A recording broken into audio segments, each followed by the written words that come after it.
नमस्कार, हमारा नाम है समरीन और आपने देखना शुरू कर दिया है खबर अनफिल्टर्ड। देखिए, हम आपको बता दें कि बीते दिन शिक्षा विभाग ने एक आदेश क्या जारी कर दिया कि हंगामा खड़ा हो गया था और अब तो शिक्षक नेता इस आदेश को तुगलकी फरमान भी बता रहे हैं। अब आप सोच रहे होंगे कि भला ऐसा क्या कुछ हो गया है। सब कुछ हम आपको तफसील के साथ इस वीडियो में बताएंगे और एक बार फिर से इस मुद्दे पर सीधी बातचीत करने के लिए हमारे साथ शिक्षक नेता आनंद कौशल जी हैं। सबसे पहले तो ये बताइए कि क्या हो गया है।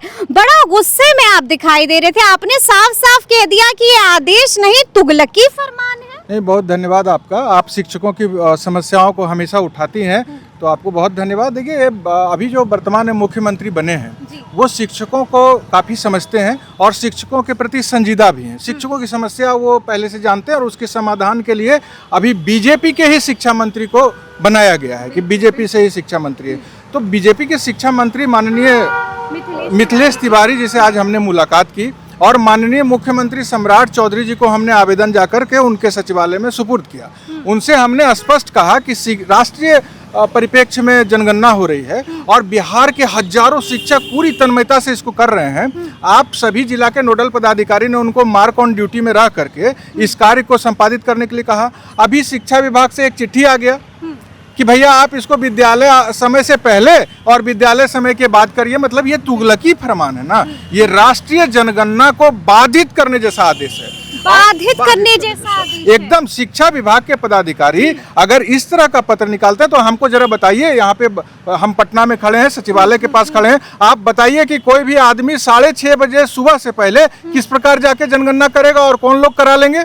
ये तो शिक्षकों की पिटाई करवा देंगे और शिक्षक अगर मानसिक रूप शिक्षकों की पिटाई करवा देंगे। बिल्कुल। अगर शिक्षक इस तरह अंधेरे में जाकर के सुबह के समय जनगणना के लिए किसी का दरवाजा खटखटाएगा तो उसकी पिटाई हो जाएगी। शिक्षकों की गरिमा को ठेस पहुंचाने की अगर साजिश है तो मैं विनती करता हूं कि ऐसे आदेश को तत्काल निरस्त किया जाए। और जिस प्रकार से राष्ट्रीय जनगणना हो रही है, मार्क ऑन ड्यूटी में शिक्षक मशीन नहीं है ना, रोबोट नहीं है ना, उनको भी तो अपना जिम्मेदारी है, उनको भी तो अपना शरीर का ध्यान रखना है। किस तरह से 6 घंटा 7 घंटा विद्यालय में पढ़ाने के बाद इतना थक जाएगा आदमी, तो राष्ट्रीय जनगणना को कैसे बढ़िया से। लेकिन आनंद कौशल जी, ये कोई पहला मौका थोड़ी है जब उनसे जनगणना का काम कराया जा रहा है। पहले भी जनगणना का काम करते आए हैं शिक्षक। इलेक्शन ड्यूटी भी शिक्षकों की लगती है। हाँ, तो जब इलेक्शन ड्यूटी होता है, उसका ट्रेनिंग होता है, कुछ भी होता है, तो उस दिन विद्यालय नहीं जाना पड़ता है। और अभी अगर आप कहते हैं कि विद्यालय में पढ़ाइए, तो मैं माननीय अधिकारी महोदय से कहना चाहता हूँ, आप एक दिन आ जाइए विद्यालय, 7 घंटा क्लास ले लीजिए, उसके बाद आप जा करके एक दिन जनगणना करके डेमो दे दीजिए। क्या दिक्कत है? शिक्षक देखेंगे कैसे आप स्वास्थ्य आपका प्रभावित होता है कि नहीं होता है। लोग आपको 6:30 बजे के पहले 5 बजे अंधेरे में स्वागत करते हैं या भगा देते हैं, ये हम लोग देखेंगे। देखिए, यह तुगलकी फरमान है, इस पर अड़ियल रवैया किसी प्रकार से ठीक नहीं है। जनगणना राष्ट्रीय परिप्रेक्ष्य में जरूरी है और शिक्षक इसको करने के लिए कृत संकल्पित है, लेकिन त्रुटि रहित होना चाहिए, एक भी त्रुटि नहीं होना चाहिए। अगर आप मानसिक दबाव में हमको ला दीजिएगा तो जनगणना में त्रुटि ना हो, ये कैसे ये मुमकिन ही नहीं। इसलिए त्रुटि ना हो, शिक्षकों का ये पहला जिम्मेवारी बनता है और वह त्रुटि रहित जनगणना कर रहे हैं। लेकिन इस तरह के दबाव को तुरंत वापस लेना पड़ेगा। और माननीय शिक्षा मंत्री जी से आज हमने कहा, आज तो आपकी मुलाकात हुई है और एक साथ आपने 5-5 आवेदन थमा नहीं 6 आवेदन, 5 और 6 आवेदन 6 जनगणना का मुद्दा को लेकर के उनको भी प्रतिलिपि दिए हैं हम। और उन्होंने उनको कहा है कि यह अव्यावहारिक आदेश है। माननीय मंत्री जी, आप तो जमीन से जुड़े हुए हैं, आप खुद कहते हैं हम एक कार्यकर्ता से मंत्री बने हैं, और सच बात भी है। वो हम लोगों का जब विधायक नहीं भी थे तो भी शिक्षकों की समस्या को लेकर मुख्यमंत्री उप मुख्यमंत्री के पास जाकर के मिथिलेश तिवारी उसका समाधान करवा देते थे। मिथिलेश तिवारी जी की पहचान यही है कि जब वह विधायक भी नहीं थे तो हम जैसे शिक्षक प्रतिनिधि उनके पास पहुंचते थे तो वह मुख्यमंत्री मिलते थे, आपसे बैठाते थे, आपको समस्या सुनते थे। मिथिलेश तिवारी जी की आप जान लीजिए, अगर आप नहीं समझ रहे हैं मिथिलेश तिवारी जी को, तो मैं जब गया था उनके पास तो वो विधायक नहीं थे। वर्तमान तत्कालीन जो उप मुख्यमंत्री थे वो वित्त मंत्री थे। बिहार के पूरे शिक्षकों का मामला वित्त विभाग में फंस गया था, वेतन से संबंधित। यह खुद वहां हम लोगों के साथ गए और उप मुख्यमंत्री साहब वित्त मंत्री जो तारकिशोर प्रसाद जी थे वह उठ के स्वागत इनका किए और ऑन स्पॉट समाधान किए। On spot solution. ये है मिथिलेश तिवारी की पहचान, की विधायक नहीं थे, तब शिक्षकों के प्रति ये डेडिकेशन था उनका, इसलिए शिक्षक के प्रति वो संजीदा है। आज आपने उनको बताया कि तुगलकी फरमान जारी हो गया है, तो क्या जवाब दिया सामने? बताए, देखिए वो ज़्यादा बोलते नहीं हैं, बहुत गंभीर व्यक्ति हैं।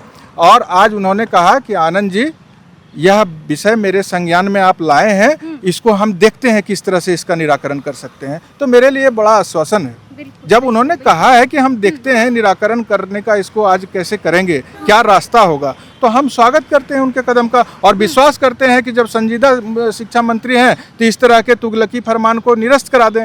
भैया, शिक्षक स्कूल में पढ़ाएगा या जनगणना करेगा, दो में से एक ही काम लीजिए ना। शिक्षक को जनगणना ड्यूटी से हटा दीजिए, दूसरे किसी को अपॉइंट कर लीजिए, आप शिक्षक को पढ़ाने के लिए रहने दीजिए। लेकिन हम लोग जानते हैं कि राष्ट्रीय जनगणना आपदा चुनाव में जब ड्यूटी लगता है तो करना पड़ता है, तो विभाग को भी समझना पड़ेगा कि इस राष्ट्रीय परिप्रेक्ष्य में जनगणना चल रहा है, वह त्रुटि उसमें ना हो, इसलिए शिक्षक पर दबाव नहीं डाला जाए, उनको विद्यालय से मुक्त कर, उनको रोबोट नहीं समझा जाए और उनको सिर्फ अभी मार्क ऑन ड्यूटी में रहते हुए जनगणना कार्य कितना दिन, 1 सप्ताह 10 दिन का मामला है, क्या ड्रामा कर रहे हैं। ये 31 तारीख के अंदर समाप्त हो जाना है और आप इस बीच में बखेड़ा खड़ा कर दिए। इसलिए हमारा किसी से लड़ाई नहीं, शिक्षक को परेशान किया जाएगा तो आनंद कौशल पहाड़ बन करके विभाग और सरकार के सामने खड़ा हो जाएगा, जैसे आप हमेशा खड़े हो जाते जैसे हैं। जेल में डाल दिए, बेऊर जेल में हम याद है जी, हम रहे, हमको वहाँ पे ले जाके नजरबंद कर दिए, मेहंदीगंज थाना में हम नजरबंद रहे, पीछे नहीं हटे, यही आनंद कौशल है। इसलिए शिक्षक को तंग तबाह ना किया जाए। आपने 6 आवेदन दिया है और क्या कुछ मांगे हैं आप? देखिए, शनिवार को हाफ डे करना है। बिहार विधान परिषद में सबसे ये मांग उठ रही है, बहुत दिन से मांग उठ रही है। ये जो परंपरा था, ये एक बहुत ही गौरवशाली परंपरा था कि शनिवार को हाफ डे होता था। इसमें शैक्षणिक कार्य भी सुचारू ढंग से चलते थे और छात्र छात्राओं को रचनात्मक गतिविधि के प्रति जागरूकता भी बढ़ाने का अवसर मिलता था। शिक्षक को भी काफ़ी सहूलियत होता था, दूर दराज से स्कूल आते जाते हैं तो उनको हाफ डे के बाद थोड़ा सा अपना सामाजिक कार्य में भी वो अपनी भूमिका निभाते थे। ये जिद का विषय बना लिए हैं। ये आप 1 दिसंबर 23 से समय सारणी परिवर्तित कर दिए हैं, जो दशकों से चली आ रही थी। इसलिए हमने आज शिक्षा मंत्री जी से कहा है कि इसको आप हाफ डे कर दीजिए। इसमें अड़ियल रवैया ना छात्र हित में है, ना शिक्षक हित में है, ना सरकार हित में है। तो उन्होंने कहा है कि इसको हम देखेंगे। और क्या कुछ मांगी थी और दूसरी मांग थी हमारी, जो राज्य के विशिष्ट शिक्षक, विद्यालय अध्यापक, प्रधान शिक्षक, प्रधानाध्यापक, पुस्तकालय अध्यक्ष को 7वां वेतन आयोग की अनुशंसा के अनुरूप पूर्ण वेतनमान और वास्तविक फिटमेंट मैट्रिक्स का लाभ प्रदान करना। 7th पे कमीशन के अनुशंसा के आलोक में जो राज्यकर्मी हो गए हैं शिक्षक, उनको पूर्ण वेतनमान देना चाहिए। ये हमने शिक्षा मंत्री जी से आज आग्रह किया है। उसके बाद हमारा मांग था प्रोन्नति का। शिक्षा विभाग के आदेश ज्ञापांक 4207 और ज्ञापांक 142 के आलोक में विशिष्ट शिक्षकों को प्रोन्नति का आदेश दिया गया, प्रोन्नति का लाभ मिलेगा, वो अभी लंबित है। तो शिक्षा विभाग जब आदेश निकाल दिया कि विशिष्ट शिक्षक जो बने हैं राज्यकर्मी हो गए तो उनको प्रोन्नति मिलेगा, तो उसको लंबित क्यों रखे हैं महीने? फिर देरी क्यों हो रही है? इसलिए हमने कहा है कि इस पर आप संज्ञान लीजिए। उन्होंने कहा आप जितने भी आवेदन हमारे पास दिए हैं सब। क्या ट्रांसफर पोस्टिंग का मुद्दा भी उठा था? देखिए, ट्रांसफर पोस्टिंग के मामले में उन्होंने कहा कि खुद संजीदा है। जब से आप आए हैं, देखिए हम लोग भी देख रहे हैं कि कमेटी की बैठक अब गति पकड़ ली हो, तो शिक्षकों को हम कहना चाहेंगे कि संजीदा है शिक्षा मंत्री नई ट्रांसफर नीति को तुरंत लागू करने के लिए। हमने भी उनको लिखा है, सभी कोटि के शिक्षकों हेतु नई स्थानांतरण नियमावली को शीघ्र अंतिम रूप दे करके स्थानांतरण की प्रक्रिया को आप जल्दी प्रारंभ कर दीजिए। तो उन्होंने कहा। आपको क्या लगता है कहाँ पर पेच फंसा हुआ है?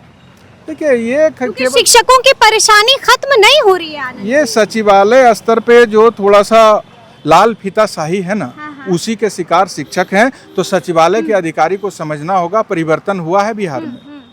वह सरकार के मुखिया वह व्यक्ति बने हैं जो सड़क पर शिक्षकों के लिए लाठी खा चुके हैं। इसलिए अगर कोई पदाधिकारी यह चाह रहे हैं कि पुरानी नीति, टाल मटोल वाली नीति और ये मकड़जाल में शिक्षकों को उलझाए रखेंगे, तो मुख्यमंत्री के कोप का भाजन आप बनिएगा। ये हम बता रहे हैं क्योंकि मुख्यमंत्री माननीय सम्राट चौधरी का सर फटा है, सीने पे लाठी उन्होंने शिक्षकों के हक हकूक के लिए खाई है पटना की धरती पर, और हम लोग उसके गवाह हैं। इसलिए हम लोगों को खुशी है कि बिहार के शिक्षा मंत्री और बिहार के मुख्यमंत्री शिक्षक के हक अधिकार के लिए सड़क पर उतरने वाले व्यक्ति बने हैं। इसलिए शिक्षक को धैर्य रखना चाहिए और शीघ्र ही स्थानांतरण नीति भी नई नीति बनकर लागू होगी। हमने प्रधान शिक्षकों के बकाये वेतन का भी मामला उठाया कि जो पहले विशिष्ट शिक्षक थे अब प्रधान शिक्षक बन गए। तो HRMS में कुछ दिक्कत है, कुछ तकनीकी गड़बड़ी है, जिससे उनको विशिष्ट शिक्षक जब थे उतने दिन का अंतर वेतन 6-7 महीने का अंतर वेतन विभाग के पास महीनों से बकाया है, उसके ऊपर भी ध्यान आकृष्ट कराएं। कुल मिलाकर शिक्षा मंत्री हमको लगा कि संजीदा हैं और अभी तुरंत बने हैं। हम बहुत ज़्यादा उन पे दबाव नहीं डाल सकते हैं। हमको खुशी यही है कि हम जैसे प्रतिनिधि को आदरपूर्वक बुला करके और उन्होंने सम्मान दिया और सारी समस्या को सुना और समाधान करेंगे यह आश्वासन भी दिया। ये आश्वासन भी दे दिया है, लेकिन आपको मालूम है ना कि BPSC TRE 4.0 भी बड़ा मुद्दा बना हुआ है।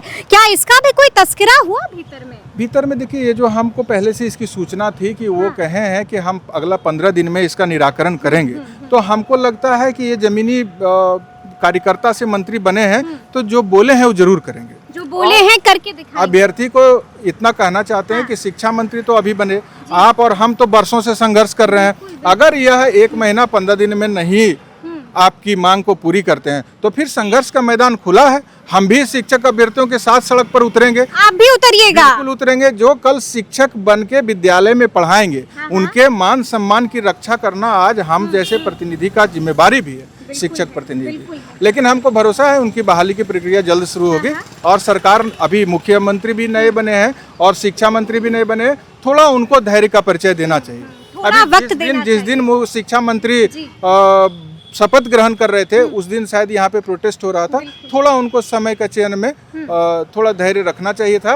बाद बाकी उनके आंदोलन में हमारा साथ रहेगा, उनकी बहाली उनका अधिकार है। पढ़ लिख करके कोई बेरोजगारी का थोड़े दंश झेलेगा, इसलिए उनको नौकरी मिलनी चाहिए और सरकार को शीघ्र बहाली का मार्ग प्रशस्त करना चाहिए और वो करेगी, हमको पूर्ण उम्मीद है। चलिए, एक अंतिम सवाल है मेरा आपसे। जैसा कि आपने कहा कि ये तुगलकी फरमान है, फौरन इसको वापस लेना चाहिए, लेकिन अगर शिक्षा विभाग ने इस आदेश को वापस नहीं लिया तब क्या आनंद कौशल जी? मुख्यमंत्री से हर हालत में मिलेंगे। आज तो गए थे तो वो सुने कि दरभंगा निकल गए हैं कहीं कार्यक्रम में। मुख्यमंत्री से मैं मिलूंगा, हर परिस्थिति में उनसे जा करके उनके आवास पर, उनके कार्यालय में मुलाकात करूंगा और जो इस तरह से राष्ट्रीय परिप्रेक्ष्य में हो रहे जनगणना को ऐसे तुगलकी फरमान से प्रभावित करने का कोशिश कर रहे हैं, उन पदाधिकारियों का चेहरा बेनकाब करेंगे। जरूरत पड़ा तो सड़क पर उतर के आंदोलन करेंगे, लेकिन शिक्षकों को प्रताड़ित नहीं होने देंगे। ऐसे दंश, ऐसे जो इस तरह का तुगलकी फरमान का दंश हम शिक्षकों को नहीं झेलने देंगे। इससे जनगणना प्रभावित हो जाएगा, इसलिए इसमें अड़ियल रवैया कहीं से भी उचित नहीं है। तो सुना आपने कि आनंद कौशल जी ने क्या कुछ कहा है। साफ साफ कह दिया है कि मुझे शिक्षा मंत्री पर भी पूरा भरोसा है और मुख्यमंत्री सम्राट चौधरी से भी कई सारी उम्मीदें हैं। तो अब देखना होगा कि आगे आगे क्या क्या होता है। तो फिर ये पूरी बातचीत और ये पूरा वीडियो आपको कैसा लगा है, कमेंट करके हमें ज़रूर बताइएगा। तो ऐसे तमाम अपडेट्स के लिए बिल्कुल ऐसे ही हमारे साथ बने रहिएगा और देखते रहिएगा खबर अनफिल्टर्ड। बहुत शुक्रिया आपका।